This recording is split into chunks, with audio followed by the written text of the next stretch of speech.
Hey guys, welcome back to Ultimate S&S. So we're going to be posting up some statistics here that we got from a Reuters report about the H5N1 avian flu that is spreading across the eastern side of this country right now. Sounds like they're actually getting a few cases out in the west and Midwest now as well. So something we need to be aware of. Uh, this is going to affect everything as far as the pricing you see in the store. It's going to affect the availability as well. So here comes some statistics, and stay tuned to the end because we're going to talk a little bit about this.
So as you can see, we've got anywhere from 250,000 to over 1 million birds being reported, and that's in the commercial industry.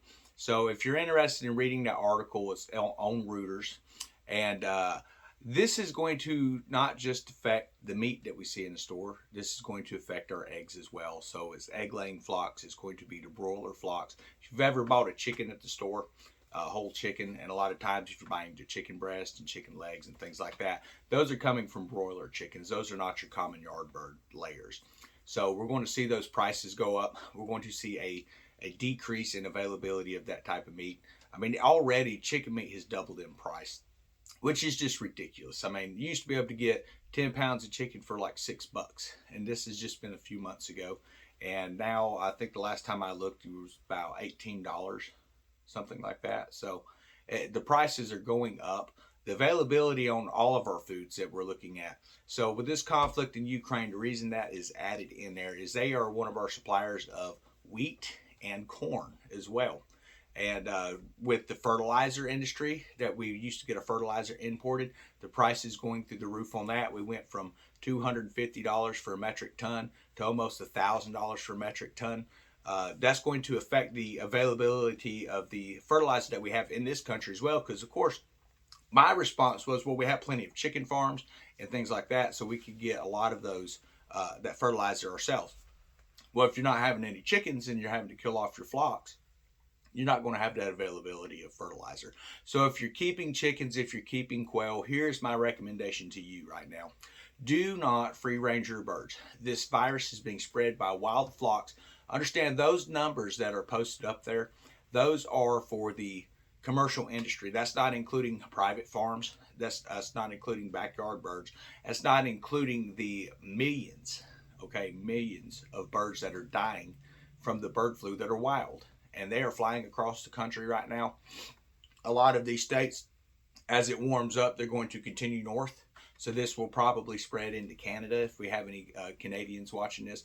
Something to keep an eye on. You do not want your birds running around the yard unattended, because a wild bird can come up and there goes your flock, guys. So something to think about. Make sure you have a run. Make sure that run is covered with some sort of mesh material, whatever it takes.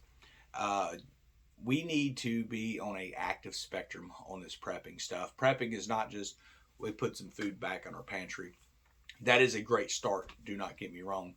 but we have to be looking at a level of sustainability as well, because as these prices continue to go up, those that are new to the prepping community, you're going to find it harder to get a lot of that stuff, because like some of the comments that we get are saying, well, I don't have a lot of money to start prepping. Well, that money's not even going to go as far as it used to, 4 months ago. It's going to go even less. So look into, if you have the yard space, and you do not need a large yard to keep some birds. You do not need a large area to keep some quail. They have commercial quail areas. If you're looking in doing it more of a commercial type size scale up, you can do quail with 6 square inches. All right. I prefer a foot because it gives them room to move. I think I end up with about, 18 inches per bird in my runs and stuff like that. And that's using something that is 10 foot long by 4 foot wide, made into a 2-bay. So you keep quite a few birds in that. That's going to provide eggs for your family. It's going to provide meat for your family as well. They will go from hatch to butcher within 8 weeks. They will be laying eggs around week 12, 13 at the latest typically. And these are some real easy things to do, man. So for those that have seen some of my quail video, that quail cage, all I had to pay for was the wire mesh, which at the time was about $30 for a 50-foot roll of 1/4-inch hardware mesh. That price is doubled now, understand, because a lot of people are getting into this. So you're looking about $70 for between 50 to 100 foot. You can get the 3 foot wide. You don't need to buy the 4 or 5 foot wide like I did. And it's going to go a little further as well. Or you could buy the larger wire and just cut it in half. Anything works. Anything will work, guys. I did not have to pay for lumber on that. That was reclaimed wood. You can get pallets and different stuff like that for free from like Lowe's and Home Depot. Just go and talk to them.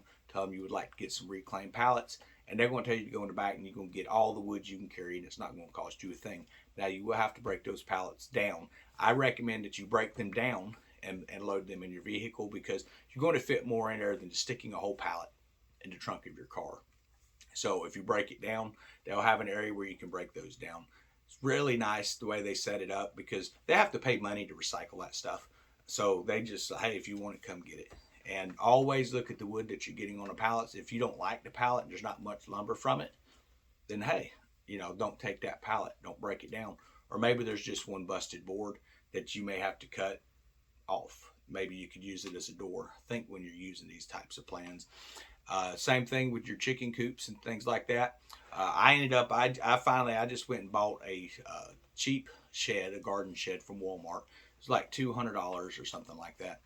And you can get them online. If they don't carry them in your store, you go to walmart.com and order them online. They even have monthly payments for those who need to break it down into payments like that as well. Think about this: if you break it down into payments and jobs and stuff start laying off and times get hard, they're not going to come repossess that shed. Now, you should always try to pay what you're buying for. You need to pay those bills. But if things get bad, they're not going to come out and get the shed and all that kind of stuff, guys. But that works pretty well for the chickens. The coop that I bought, I wished I had went ahead and just used reclaimed wood for the run, because honestly, that thing, I had to modify it so much from what the original state was. The actual pipes and stuff like that, they were nice, but I could have just bought it myself and built it a whole lot cheaper. It was over $270, I think, for that run.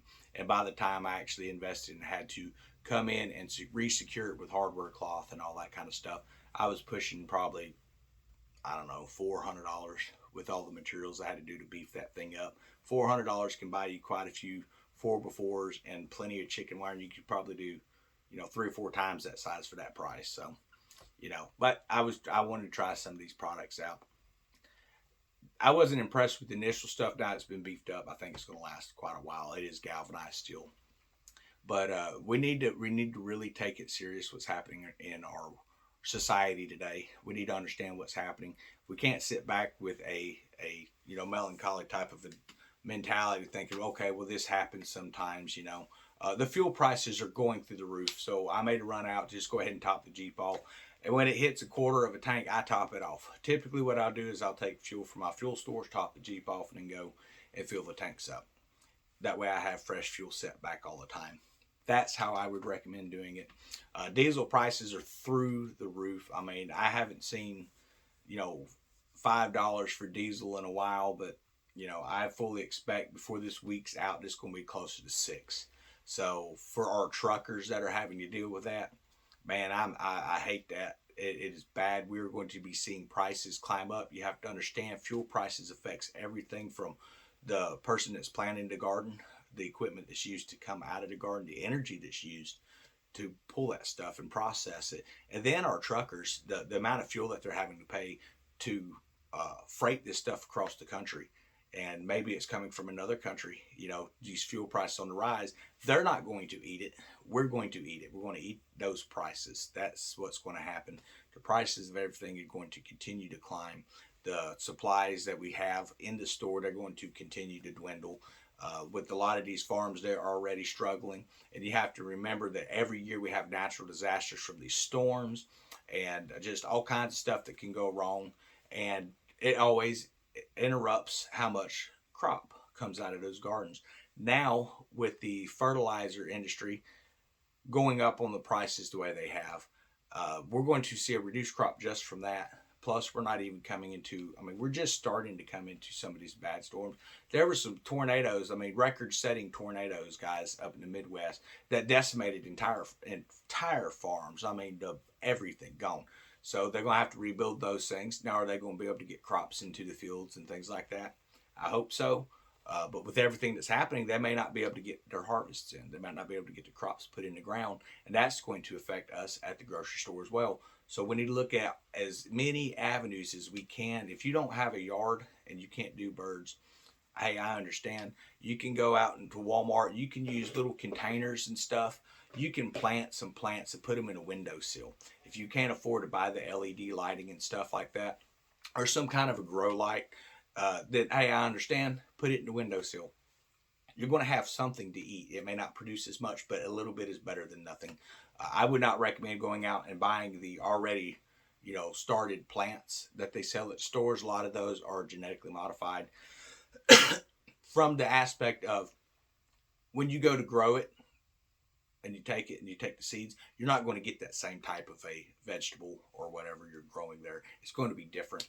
So it's going to have all kinds of off traits and things like that. So if you're buying a GMO, understand it's been genetically modified to make that one particular plant, make those big them big fruits and stuff, the big vegetables that you're getting. But the seeds within that, they do not carry that gene because they themselves have not been modified.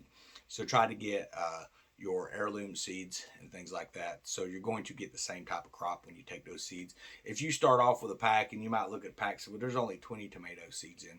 Well, if you get 20 tomato plants from those 20 seeds, let me know what you're doing, because that's awesome. That's not been my experience with planting gardens. Typically, you're going to come in, you're going to plant your row, and then you come back after they start to sprout, and you're going to realize some of your sprouts did not actually come up. So you have to plant a few more seeds. And that's just typical of gardening. You can get one tomato, and you can get more seeds out of that tomato that was produced on that plant than what came in that pack, and you're good for the next season. So whatever you're doing, make sure that you ripen your at least one all the way out, whatever it is, whether it's tomatoes, whether it's okra, whatever you're growing, ripen at least one piece of that plant all the way out. Some plants, they will actually grow a seed pod on top. So you got to ripen at least one of those plants all the way out to get that seed pod, so you have seeds for your next plant. And then you're set up, you're ready to go. And that's how you continue with your gardening. Every year, the seeds that we use and stuff like that, in the past, I had just been reusing seeds, and it had been a little bit since I'd done a garden, so I didn't have any seeds set back. So I did find a supplier online, and you can go to Amazon. For those that are asking a lot of links and stuff, I use Amazon for most everything, mainly because of the simple fact that I can't find what I want to find at like Walmart or Lowe's or Home Depot at a price that I'm willing to pay. And when they do have seeds and you're reading on it, it's, GME, genetically engineered, things like that. So you need to actually look at what you're buying. But those are just some of my recommendations and tips to everybody. But everyone stay safe out there. Keep praying. With prepping, it's not just about putting food back. It's about prepping on our faith as well, reading the Word of God, staying prayed up, and understanding that we are going to see hardships.